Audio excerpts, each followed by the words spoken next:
This is the second video in our PAWS series addressing all things bow related. Welcome.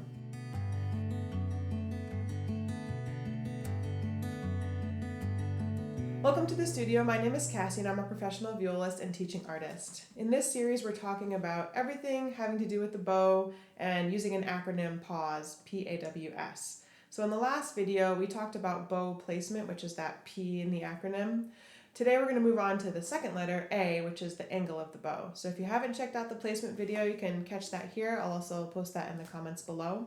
So in the last video we were talking about where to put the bow on the string and where to actually set the bow. Today we're talking about the angle of the bow. So this assumes that you have a really solid bow hold, that your thumb is remaining bent, which is really, really important. If I have flat bow hair, meaning that my hand is not tilted, my thumb is not tilted any which way direction, flat bow hair is going to get me the biggest sound. And let's think about this like a scientific point of view. If I have a lot of surface area causing the string to vibrate, that's obviously going to create more vibration, right? As I angle the bow, I have less hair contacting the string. That's going to create a quieter sound, right? Less surface area, less stuff causing the string to vibrate, a quieter sound. So that's, if you stop the video now and you didn't watch any further, that's the basics of what angle is. Hope you continue to watch them. So as I set my bow on the string, I'm going to be in that middle between the bridge and the fingerboard. I'm going to set it with the hair flat, meaning I want all those bow hairs contacting the string. That's going to get me that nice full sound. Now for us, if we want a quieter sound, if we want to do a quieter dynamic, and we don't want to worry about the placement, weight, or speed of the bow, we only want to vary the angle, I'm going to tilt the stick slightly away from me. So instead of having 100% bow hair coverage, maybe I have 50%. And again, it's this turning of the stick away. So flat bow hair versus tilted. So again, this was the flat sound, slightly tilted. It creates a quieter sound. I'm never quite sure how the audio sounds where you're watching, but it should, as you're doing it in your own practice, it should create a slightly quieter sound. So again, that's the very basics of bow angle. When we talk about that in terms of articulation, let's say I want a really sharp accent. Does it make sense to have my bow tilted for that? Probably not, because I want a louder start to the note. So I'm going to make sure that my bow hair is really flat so I can get all that surface area, all that good grip from the string, from the bow hair, to get a really clean start. Now, if we kind of combine the two, the placement and the angle, if I'm accenting something, do I want to be up here to make a really strong accent? No, I mean, I can do it, but it's way more effective closer to the frog.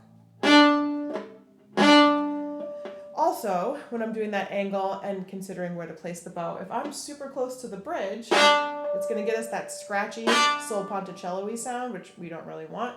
If I'm closer to the fingerboard, I can't really dig into the string as much because I'm probably going to hit other strings. So we can start to see how these four factors kind of are interrelated to each other: the placement, angle, weight, and speed. So for accents, default setting, frog, really flat bow hair, sink that arm weight in, and let her rip. There is one extended technique that you might have seen in your music that's called con legno, which means literally with the wood. So we've talked about flat bow hair, tilting the stick slightly away for a diminished sound, but I could tilt the stick towards me, and it's kind of a mix of hair and wood. Now you don't want to do this extensively because the string is metal and the bow is wood, and what's stronger, metal or wood? The metal is going to slightly damage your stick, so we're not talking about doing this for hours. It's a very special extended technique. You may see it for a few measures in your music, but just know that it is a possibility. And if you see con legno, that's what that means. So you're going to have your flat bow hair, tilt the stick slightly towards you. Try not to change your bow hold too much.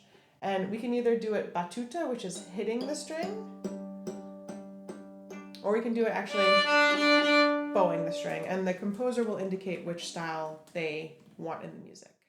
So we talked briefly about accents and how you want flat bow hair for that. Let's just pick another articulation to do. Staccato. So that would be your short notes. I can do that with either flat bow hair bouncing bow. I can do it at the tip of the bow as a ricochet. So again, there's lots of different ways to do that staccato note, but my default setting for that is to have flat bow hair because I want a clean start to the note. I want a k start to the note. If I don't have enough coverage of the bow hair on the string, I might not get that very clean start. So let me demonstrate. This is some staccato on the string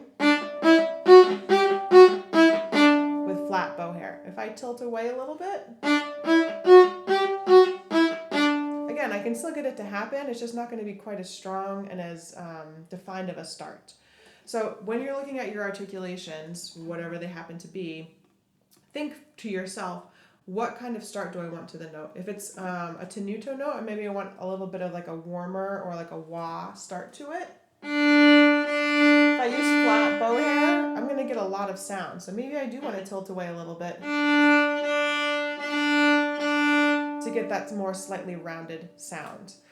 So for me, the angle of the bow is most important when I'm thinking about articulation and when I'm thinking about my dynamics. So if you want to review the placement video, you can start to see how those two factors can combine to get you those desired sounds that you want. And it can also be really fun to be a scientist, like think of yourself as a scientist in the laboratory and take one of those factors. Maybe I'm going to say, I want an accented note and it's got to be forte. Let me try a few different things. I only want to change the angle of the bow. I'm going to keep the placement at the frog, flat bow hair, slightly tilted, slightly more tilted, very tilted, and see what kind of sound that produces. Again, it's up to personal preference a lot of the time in how you're going to interpret a piece. The piece that we've been using is Bach Third Cello Suite, the Prelude. So we're going to talk about bow angle with that piece today. So I'm going to change nothing, or I'm going to try to change nothing else. I'm going to keep my bow hair completely flat the whole time, and that should create a really loud forte dynamic for me. So I'm going to be in the lower half of the bow. My placement should be halfway between the bridge, halfway between the fingerboard, and I'm going to keep that bow hair flat the entire time.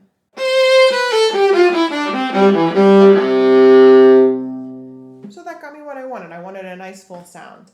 Maybe as I go on, I want to do a diminuendo. So I'm going to think about only changing the angle of the hair. I'm going to start with flat bow hair, and then as I go, slightly tilt away to help me create that diminuendo. So nothing else changes, placement's the same.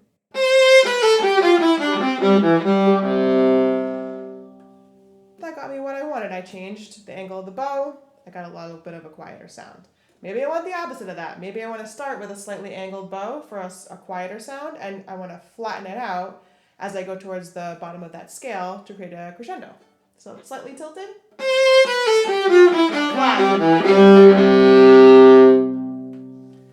So you can see we're using that one piece of music. We can play it a million different ways. It's up to you to decide how you want your music to sound because you're an artist too, you're a musician. So I hope this helped. If you have any questions about either the placement, which we talked about in the previous video, or bow angle, let me know in the comments. I really enjoy trying to help from afar.